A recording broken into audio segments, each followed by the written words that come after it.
সকাল সকাল বড়মশাই ডাব নিয়ে হাজির। সেই ডাব কেটে জল গ্লাসে করে দিয়ে আমাকে বলছে এনার্জি নাও, প্রচুর কাজ আজ। চুল টুল বেঁধে দেখো রেডি হয়ে বসে আছি, একটু পরে কাজে নামবো। যাই হোক, গুড মর্নিং সকলকে, জানাই শুভ শারদিয়া। আজকে দেবীপক্ষে চতুর্থতম দিন, তাই সকলকে জানাচ্ছি শুভ চতুর্থী। পুজো এসে গেছে আর দরজায় এসে কড়া নাড়ছে। আমরা সবাই সাজাগোজার জন্য তৈরি।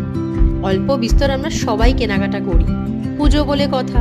কিন্তু আমরা সাজবো আর আমাদের ঘর সাজবে না, এটা কিরকম কথা?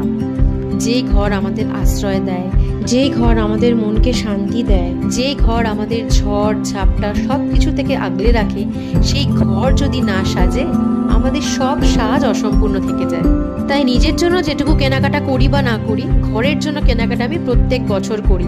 এই যেমন ধরো একটু সুন্দর বেডশিট, তার সঙ্গে ম্যাচিং করে একটু পর্দা, যেটুকু সম্ভব আর কি।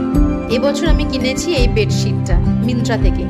যদি তোমাদের ভালো লাগে আমাকে বলতে পারো, আমি কিন্তু লিঙ্কটা দিয়ে দেওয়ার চেষ্টা করব।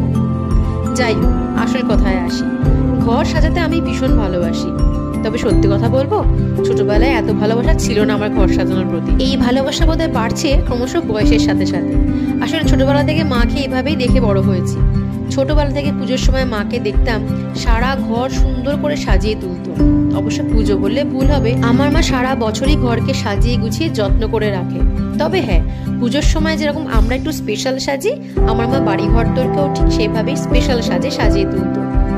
সেইটাই তো হবে, মায়ের মেয়ে বলে কথা।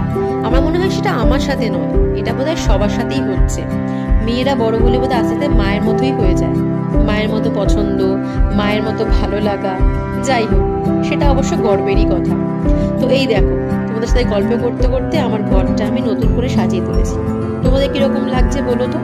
বেডশিটের সাথে ম্যাচিং করে আমি কুশনগুলো কিনেছি। কুশন বলতে আমি ব্লস্টারের কথা বলছি। আর তার সাথে ম্যাচিং করে ব্লু রেখে রেখে আমি কিনেছিলাম পর্দাগুলো। তোমাদের কিরকম লাগলো আমাকে জানো। আর তোমরা ঘরকে কিরকম করে সাজিয়ে তুললে সেটাও কিন্তু আমাকে বলো।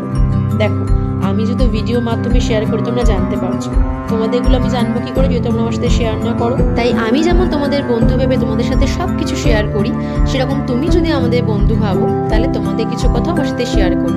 এই যেমন ধরো কিরম করে ঘর সাজাচ্ছ, কিরম করে পুজোর প্ল্যানিং করলে, কি কি করবে ভেবে রেখেছো, সবকিছু গল্প করতে করতে দেখো আমার ঘর গোছানো কমপ্লিট হয়ে গেছে। কার্টেন বলো, বেডশিট বলো, সবকিছু আমি সাদা নীলের উপরে রাখার চেষ্টা করেছি এবছর।